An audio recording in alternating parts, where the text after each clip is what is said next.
साथियों, मैं एडवोकेट शान इलाही आपके बीच कुछ सच लेके आपके बीच आया हूं। मैं आपको पूछना चाहता हूं, हम सवाल तो जरूर पूछेंगे और उन लोगों से पूछेंगे जो सत्ता में बैठे हैं और सत्ता का दूसरा चरण संभाल रहे हैं, लेकिन आज देश की परिस्थिति चरमरा गई है। लोग भुखमरी पे मजबूर हैं, लोगों के पास खाने को अन्न नहीं है, लेकिन फिर भी हमारे नेता टीवी पे आकर सिर्फ भाषण दे जाते हैं और राशन की कोई बात नहीं की जाती। आज स्लम एरिया में लोग मरने को मजबूर हैं, दर्द से बदतर जिंदगी बिता रहे हैं, लेकिन सरकार ये कह रही है हमारे पास पूर्ण अनाज भरा हुआ है, आपको डरने की जरूरत नहीं, हमारे पास मेडिसिन है, आपको डरने की जरूरत नहीं। आखिर ये महामारी है या फिर सरकार की तरफ से कोई नई एक साजिश? आइए मैं आपको कुछ तत्व बताता हूं। ये देखिए, ये चेहरे को तो आप पहचानते होंगे, ये है कर्नाटका के मुख्यमंत्री येदियुरप्पा जी, और ये आज कुछ सवालों को घेरे में है और वो सवाल बीजेपी ने खुद खड़े किए हैं। सवाल क्या है? उन्होंने वार्निंग दी है कि अगर कोई भी मुस्लिम समाज के खिलाफ टिप्पणी करता है या तबलीगी जमात का नाम लेके पूरी कम्युनिटी को टारगेट करता है तो उसके खिलाफ कड़ा एक्शन लिया जाएगा। ये ट्वीट करने के बाद इनके ही नेता इनसे चिढ़ने लगे और इनके खिलाफ कार्रवाई करने की मांग करने लगे। दूसरे, महाराष्ट्र के मुख्यमंत्री उद्धव ठाकरे जी इनके टारगेट पर है, और वो क्यों टारगेट पर है? उन्होंने भी खुलकर कहा है कि अगर जो भी सोशल मीडिया या कोई भी इलेक्ट्रॉनिक मीडिया या समाज या धर्म की आड़ में एक कम्युनिटी को टारगेट बना रही है तो उसे बर्दाश्त नहीं किया जाएगा। ये वायरस फैलने से हमें रोकना है और इन पे तुरंत कार्रवाई करनी है। उसके बाद देखिए, ये दोनों मुख्यमंत्री, महाराष्ट्र के मुख्यमंत्री और कर्नाटक के मुख्यमंत्री, इनके रडार पे आ गए। आइए मैं आपको और कुछ तत्व दिखाता हूं, वक्त की थोड़ी कमी है। ये देखिए, ये क्या है? ये ट्वीट आया है ANI यूपी का। इसमें लिखा है कि those in sector 5 Harola Noida who came in contact with Tabligh Jamaat member have been quarantined। संकल्प शर्मा, गौतम बुद्ध नगर DCP ये बता रहे हैं कि जो लोग सेक्टर 5 हरोला में थे, नोएडा, उन लोगों के कांटेक्ट में आए थे तबलीगी जमात मेंबर, वो लोग क्वारंटाइन में भेज दिए गए हैं। आइए इसका सच्चाई देखते हैं। इनकी पत्रकार है स्मिता प्रकाश, जो कहती हैं बी सेफ नोएडा। उसके बाद ये चेहरे को, महाशय को तो आप पहचानते होंगे, अमीश देवगन, जो हमेशा टीवी पे बेबुनियाद चिल्लाते रहते हैं और बाद में फिर माफी मांगने को मजबूर हो जाते हैं। ये देखिए, इन्होंने लिखा है Jamaat has not left anything expose in Aar Paar will help you. मतलब जमात ने कुछ छोड़ा नहीं, पूरी तरह से देश को बर्बाद कर दिया है। अब इनका सच देखिए, ये DCP नोएडा ने अपने ट्वीट से लिखा है people who had come in contact with the positive case where quarantine as per laid procedure. There was no mention of Tabligh Jamaat. You are misquoting and spreading fake news। मतलब वो क्लियर बता रहे हैं ऐसा कोई भी जमाती आदमी नहीं था तबलीग जमात का जिसके टारगेट से आप कहीं ना कहीं देश में जातिवाद का माहौल क्रिएट कर रहे हैं। ये सब फेक न्यूज है और आप इसे तुरंत बंद कीजिए। दूसरी बात, ये देखिए, ये जमात के लोग, कुछ लोग बता रहे हैं जमात ऐसे कर रही है, गालियां दे रहे हैं, थूक रहे हैं, शौच कर रहे हैं, महिलाओं के सामने नग्न घूम रहे हैं। ये देखिए, फिर उसके बाद अमीश देवगन, जब उनकी यहां नहीं चली तो उन्होंने एक नया हथकंडा अपनाया। क्या लिखा?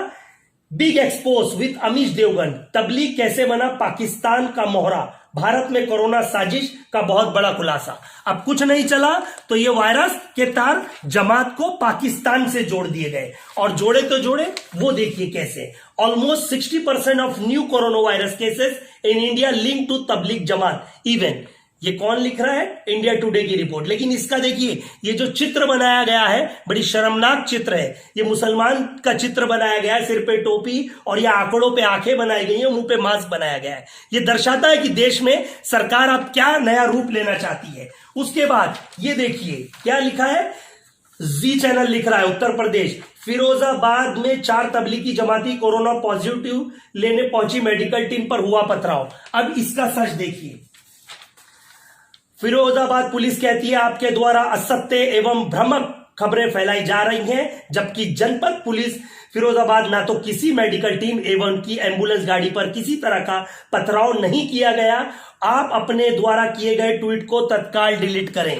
अब देखिए, ये है महाशय दीपक चौरसिया, ये अपने ट्वीट पे क्या लिखते हैं? प्रयागराज में जमात पर टिप्पणी करने पर युवक की हत्या कर दी गई। मोहम्मद सोना पर गोली मारकर हत्या का आरोप लगा दिया। टिप्पणी करने पर गोली मारना, इतनी हैवानियत आती कहां से? ये कौन लिख रहे हैं? महाशय दीपक चौरसिया। अब इनका सच देखिए। प्रयागराज पुलिस लिख रही है कि थाना करौली में FIR 127/2020 पंजीकृत कर नामजद व अन्य कुल 8 लोगों को हिरासत में लिया गया है। मृतक और अभियुक्त पक्ष पास पड़ोस के रहने वाले हैं। इनमें से किसी का भी संबंध तबलीगी जमात से होने की बात प्रकाश में नहीं आई है। विवेचना के आधार पर कठोर विधिक कार्रवाई की सुनिश्चित की जा रही है।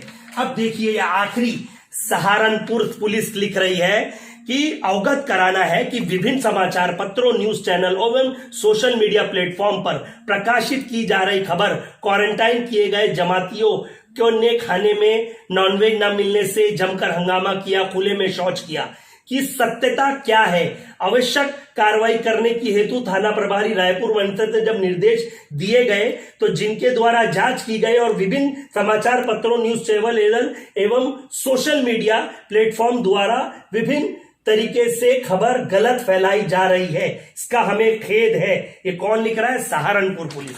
अब देखिए, हम जिसके स्वागत के लिए लगे थे, ये महाशय को तो आप पहचानते होंगे, डोनाल्ड ट्रंप, सॉरी मेरा मुंह से अल्फाज फिसल गए, डोनाल्ड ट्रंप, जो हमारे प्रधानमंत्री जी कहते हैं, इन्होंने धमकी दी है कि अगर हमारी देश को आप जो टैबलेट मुहैया नहीं कराए जाएंगे तो हम आपके खिलाफ कार्रवाई करेंगे। फिर बाद में थोड़ी देर बाद इनके ही रिपब्लिकन चैनल के उससे ट्वीट आता है कि हैरानी होगी अगर भारत ने हाइड्रोक्सीक्लोरीन के निर्यात की अनुमति नहीं दी। मतलब ये बात को कहीं ना कहीं गुमराह कर रहे हैं और ये बता रहे हैं। और इन महाशय को तो आप पहचानते होंगे कि नेशन वांट्स ट्रूथ, नेशन के बारे में बहुत नेशन चिल्लाते हैं। बुजुर्गों से, बड़ों से बात करने की इन्हें तमीज नहीं है और ये खुद अपने आप को एक बहुत बड़ा पत्रकार कहते हैं। मैं इनसे भी बड़ी रिक्वेस्ट से कहना चाहूंगा, आप अपने चैनल पे मुझे भी एक बार बुलाइए और मैं आपको इसका पूरा जवाब दूंगा कि जमाती कौन है और किस तरह से आप ये लिंक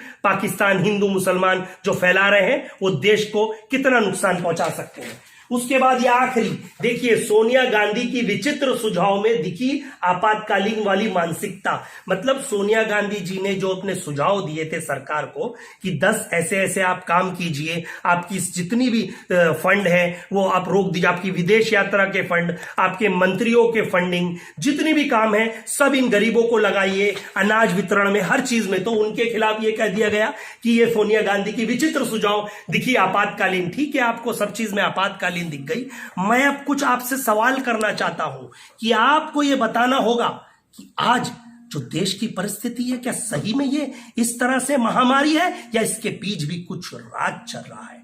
ऐसा मुझे भी बहुत सारे पत्रकारों से और मेरे भी ऐसे बहुत सारे सोशल लोगों से बात होती है। उन्होंने बताया अगर 20% यहां पर बीमारी है तो 80% नेशनल पॉलिटिक्स खेली जा रही है। कुछ लोग खुश करने में जुटे हैं WHO को, कुछ लोग जुटे हैं अपना फंडिंग लाने के लिए, कुछ लोग जुटे हैं अपने आप को लोगों का बहुत बड़ा समाज सेवक दिखाने के लिए। लेकिन मैं यह कहना चाहता हूं, आप लोग जो ये दिन रात नंगा नाच खेल रहे हैं, दिन रात सिर्फ हिंदू मुसलमान, पाकिस्तान भारत ये कर रहे हैं और इसको गोली मार दो, उसको गोली मार दो, उसको लटका दो। मैं आपसे पूछना चाहता हूं, कितने लोगों के घरों पे आपने अनाज पहुंचाया? आज सिर्फ गरीब तो परेशान है, ऑटो रिक्शा टैक्सी वालों के लिए आवाज नहीं उठाई जो रोजमर्रा की जिंदगी में कमाते हैं। उनके घर पे अनाज किसने पहुंचाया? उनके घरों पे पैसे किसने पहुंचाए? सिर्फ टीवी पे बैठ के बड़ी बड़ी बातें करने से,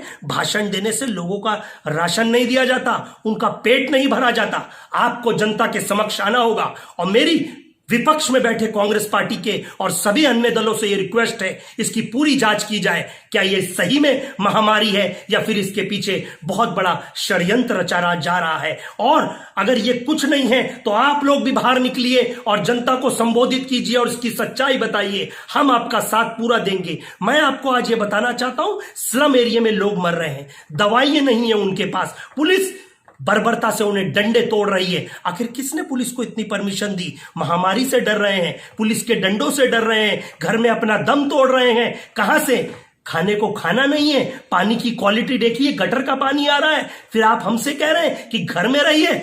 सुविधा दीजिए पहले साहब, उसके बाद हमसे कहिए कि ये नागरिक घर में रहेगा। ये नागरिक जब घर में रहेगा जब आपने जो जो वादे किए थे वो पूरे कीजिए। आज भूखमरी से मर रहे, एक के घर अनाज नहीं पहुंच रहा है। जो जाता है नेता 2 किलो 1.5 किलो चावल देके अपने फोटो निकालते हैं। बड़े शर्म और अफसोस की बात है। अपने घर पे अपने बच्चों के साथ फोटो निकालिए, जब पता चलेगा उसका दर्द क्या है उसके बाद ये फोटो का नंगा नाच कीजिए। मैं सिर्फ आज बड़ा आक्रोशित और बड़ा निर्दयी तरीके से ये कह रहा हूं कि बड़ी शर्मनाक हरकत हो रही है। आप लोग घर में रहने कह रहे हो, आप लोग ये कह रहे हो कि घर में रहिए, लेकिन अनाज नहीं दे रहे।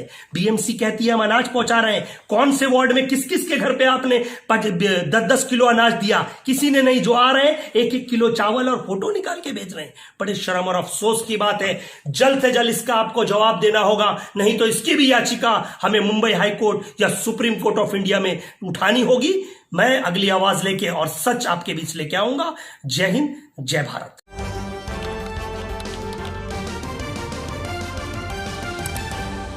आपकी आवाज